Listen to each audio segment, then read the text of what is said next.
ஞானானந்தமயம் தெய்வம் நிர்மலஸ்படிகாகிருதிம் ஆதாரம் சர்வ வித்யாநாம ஹயக்ரீவம் உபாஸ்மகே. நேயர்கள் அனைவருக்கும் அஸ்ட்ரோ கேஎஸ் ஐயங்காரின் பணிவான நமஸ்காரங்கள். மாத பலன் விஸ்வாவசு வருஷம் சித்திரை மாதம் 14/4/2025 14/5/2025 வரலும் உண்டான பலன்கள். இந்த சித்திரை மாதம் என்பது வருஷத்தின் முதல் நாள், தமிழ் ஆண்டின் முதல் நாள். ஏற்கனவே தமிழ் புத்தாண்டு பலன்கள் தனியாக போட்டிருக்கேன், பாருங்க.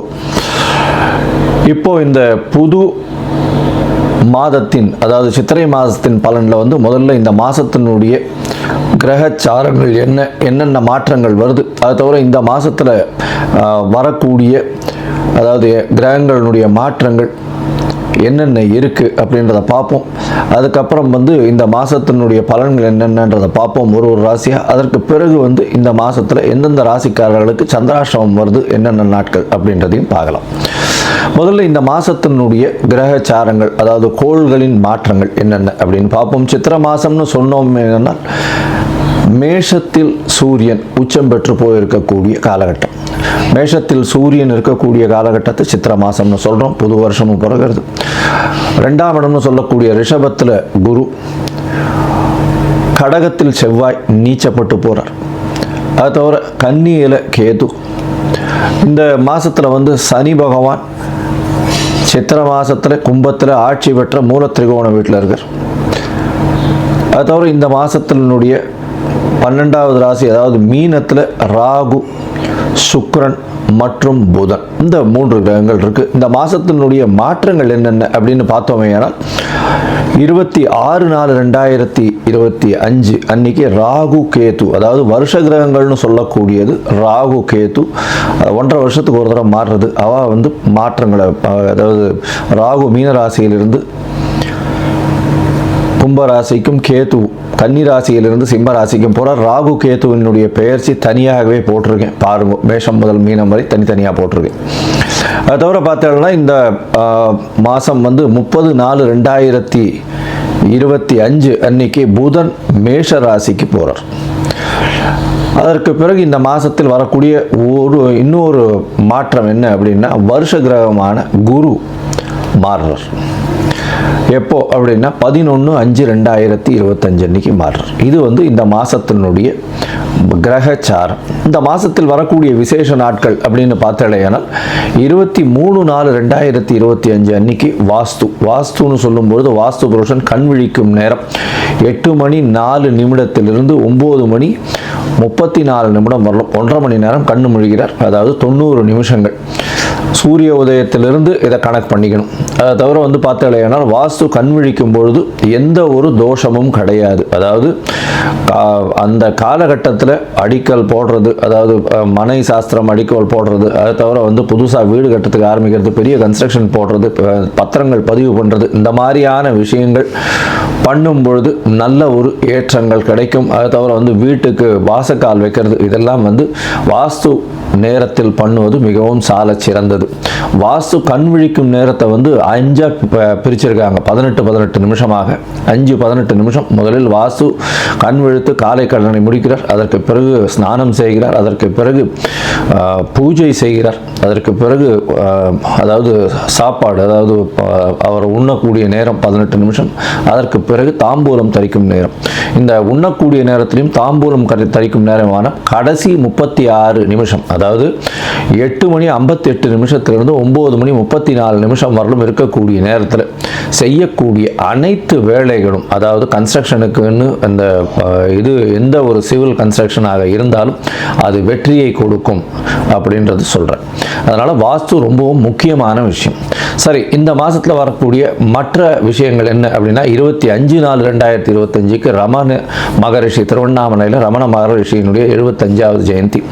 அதற்கு பிறகு 27ஆம் தேதி கள்ளழகர் ஆற்றுல இறங்குறார். 27/4/2025 அன்றைக்கி அமாவாசை வேறு. அதற்கு பிறகு பார்த்தாலேயானால் 30/4/2025 அன்னைக்கு அக்ஷய திருத்தியை.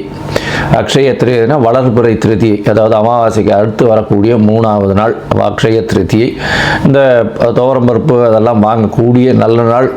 பொதுவாகவே தங்கம் வாங்கணும் அப்படின்னு வச்சுருக்காங்க. இப்போ அப்படிலாம் கிடையாது. துவரம்பருப்பு, வெல்லம், அடுத்தது கொஞ்சோண்டு உப்பு வாங்கினாலே வீடு சுபிக்ஷமாக இருக்கும், கவலைப்பட வேண்டாம். அது தவிர பார்த்தோம்னா 4/5/2025 அன்னைக்கு அக்னி நட்சத்திரம் ஆரம்பிக்கிறது. அக்னி நட்சத்திரம்ன்றது உச்சகரமான வெயிலை குறிக்கக்கூடிய கிட்டத்தட்ட ஒரு 28-29 நாள் ஆரம்பிக்கிறது. இது வந்து வைகாசி மாதம் வரலும் தொடர்றதுனால ஆரம்பத்தை மட்டும் சொல்கிறோம். அதை தவிர பார்த்தேனால் இந்த அக்னி நட்சத்திரத்தின் போது பொதுவாக வீட்டினுடைய சுபகாரியங்களை எடுத்து பண்ணுறதில்லை. அதாவது கல்யாணம் எல்லா விஷயங்களும் சுபகாரியங்களை எடுத்து பண்ணுறது கிடையாது. அதனால் அக்னி நட்சத்திரத்தை தவிர்த்துருவா பொதுவாகவே. அது தவிர 12/5/2025 அன்னைக்கு சித்ரா பௌர்ணமி பெரிய விசேஷம். சித்ரா பௌர்ணமி அப்படின்னு சொல்லக்கூடியது மதுரை வைகை ஆற்றுல இறங்குறது பெரிய விசேஷமாக சொல்லக்கூடியது. கள்ளழகரும் இறங்குறாரு வைகையில், சித்ரா பௌர்ணமி அன்னைக்கு இறங்குறார். இந்த காலகட்டத்தில் பார்த்தலையானா இந்த சித்திரை மாதம் நல்ல ஒரு ஏற்றமான மாதமாக இருக்குது. இந்த ஏற்றமான மாதத்தில் மாற்றங்கள், அதாவது ஒரு ராசிக்காரர்களுக்கும் மேஷம் முதல் மீனம் வரை என்னென்ன மாற்றங்கள் இருக்குன்றதையும் பார்க்கணும். அதை தவிர பார்த்தலையானால் இந்த மாதத்தில் குருவும் சுக்கிரனும் பரிவர்த்தனை யோகத்தில் இருக்கா. இந்த மாதம் 11/5/2025 வரலும் பார்த்தோம்னா குரு சுக்கிர பரிவர்த்தனை யோகம் பெரிய விசேஷம். சூரியன் உச்சம் பெற்று போயிருக்கார், அதுவும் மிகப்பெரிய விசேஷம். சனி ஆட்சி மூல திரிகோண வீட்டில் இருக்கிற பெரிய ஏற்றத்தை கொடுக்கக்கூடிய காலகட்டம். அது தவிர வந்து சுக்கிரனும் புதனும் சேர்ந்து, அதாவது சுக்கிரன் உச்சம் பெற்று புதன் நீச்சம் பெற்று இருக்கிறதுனால நீச்ச பங்கம் அடைஞ்சு ராஜயோகத்தை கொடுக்கக்கூடிய காலகட்டமாக இருக்குது. சரி, இது எந்தெந்த ராசிக்காரர்களுக்கு கொடுக்கறது அப்படின்னு மேஷம் முதல் மீனம் வரை பார்க்கலாம். அதற்கு முன்னாடி என்னுடைய மொபைல் நம்பர் ஸ்க்ராலிங்கில் போயின்னு இருக்கும். உங்களுக்கு அஸ்ட்ராலஜிக்கல் கன்சல்ட் தேவைப்பட்டது ஏனால் நீங்கள் எனக்கு ஃபோன் பண்ணுங்க. உங்களுடைய date, time, place of birth, உங்களுடைய பெயர், தாய் தகப்பனார் பெயர் இதுவரெல்லாம் அனுப்புங்க. என்னுடைய கட்டணம் என்னன்னு சொல்கிறேன். அந்த கட்டணத்தை செலுத்திட்டு அப்பாயின்மெண்ட் எடுத்துக்கோங்க. உங்களுடைய ஜாதகத்தை போட்டு அதில் சந்தி இருக்கான்னு பார்த்து, லக்ன சந்தி, ராசி சந்தி, நட்சத்திர பாத சந்தி, லக்ன பாத சந்தி இதெல்லாம் இருக்கான்றதை பார்க்கணும். பார்த்துட்டு உங்களுடைய இப்போ நடக்கக்கூடிய தசா புக்தி அந்தரம் சூக்ஷ்மம் எப்படி இருக்குது, இப்போ நடக்கக்கூடிய கோச்சாரம் எப்படி இருக்குன்றதை பார்த்துட்டு உங்களுக்கு உண்டான பலன்கள் என்ன அப்படின்றதையும் எளிய பரிகாரங்களும் வந்து சொல்கிறேன் நான். சரி, இந்த மாதம் சித்திரை மாதம் விஸ்வாவசு வருஷம் என்ன ஒரு ஏற்றத்தையும் மாற்றத்தையும் கொடுக்கும் அப்படின்றத ஒரு ராசியாக மேஷம் முதல் மீனம் வரை பார்க்கலாம். விருச்சிகம், விசாகம், அனுஷம், கேட்டை இந்த 3 நட்சத்திரம் 9 பாதங்களை கொண்ட ராசி. ராசியின் அதிபதினு சொல்லக்கூடியவர் செவ்வாய். உங்களுடைய ராசிநாதன் பார்த்தடையானால் 9ஆம் இடத்துல நீச்சப்பட்டு போயிருக்கார். அதனால் மனசில் குழப்பங்கள் அதிகமாக இருக்கும், சற்று பின்னடைவு, பயம் இருக்கும். புதுசாக ஏதாவது ஒரு விஷயம் எதிர்பார்த்துன்னு இருப்பீங்க, அதில் பின்னடைவு இருக்கக்கூடிய காலகட்டமாக அமைப்போகுது. ராசிக்கு 4ஆம் இடத்துல பார்த்தோம்னா சனி. அதனால் அர்த்தாஷ்டம சனி நடந்துட்டுருக்கு. இந்த காலகட்டத்தில் உடல் உழைப்பு ரொம்ப அதிகமாக இருக்கும். வண்டி வாகனங்களில் ரொம்ப ஜாகிரதையாக போகிறது நல்லது. உடல் நலத்தில் ஜாகிரதையாக இருக்கிறது நல்லது. தாயின் உடல் நலத்தில் சற்று பிரச்சனைகள் இருக்கக்கூடிய வாய்ப்புகள் உண்டு. பொதுவாகவே நம்ம வந்து மாத கிரகங்கள்னு சொல்லக்கூடியது சூரியன், செவ்வாய், புதன் மற்றும் சுக்கிரன், இந்த 4 கிரகத்தை சொல்லுவோம். இந்த 4 கிரகத்தில் பார்த்தடையானால் உங்களுடைய ராசிக்கு 5ஆம் இடத்துல சுக்கிரன் உச்சம் பெற்று போயிருக்கிறது பெரிய விசேஷம். இதன் மூலியமாக 5-7 பரிவர்த்தனை. குருவும் வந்து சமசப்தமத்தில் இருக்கார். திருமணத்துக்கு பார்த்து கொண்டிருப்பவர்களுக்கு கண்டிப்பாக திருமண பாகியம் கைகூடும். குழந்தை பிராப்தி, ரொம்ப நாளாக கல்யாணம் குழந்தை இல்லாதவர்களுக்கு குழந்தை பிராப்தி ஏற்படக்கூடிய வாய்ப்புகள் இந்த காலகட்டத்தில் உண்டு. அது தவிர காதல் வயப்படக்கூடிய வாய்ப்புகள் நிச்சயமாக உண்டு. விருச்சிக ராசிக்காரர்களுக்கு 5ஆம் இடத்துல சுக்கிரன் உச்சம் பெற்று போயிருக்கிறதுனால 5-7 பரிவர்த்தனை வேறு ஆகிறதுனால கண்டிப்பாக காதல் வயப்படக்கூடிய வாய்ப்புகள் நிச்சயமாக இருக்கும். எடுத்த காரியங்களில் வெற்றி பெறும். குழந்தைகள் மூலியமாக பெரிய ஏற்றம் கிடைக்கும். உங்களுக்கு புதிய பதவி, புகழ், அந்தஸ்து, கௌரவம்லாம் வரக்கூடிய வாய்ப்புகள் உண்டு. ராசிக்கு 8-11 அதிபதி 5ஆம் இடத்துல நீச்சப்பட்டு போகிறார். அதனால் வெளியூர், வெளிமாநிலம், வெளிநாடு போகக்கூடிய பாக்கியம் நிச்சயமாக வரும். அதன் மூலியமாக பண வரவு கொஞ்சம் அதிகமாகவே இருக்கக்கூடிய காலகட்டமாக அமையும்.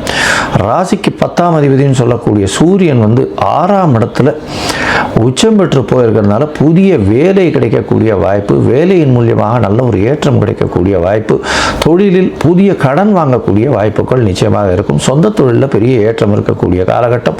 கூட்டு தொழிலையும் பெரிய ஏற்றம் இருக்கக்கூடிய வாய்ப்புகள் மிகவும் அதிகம்.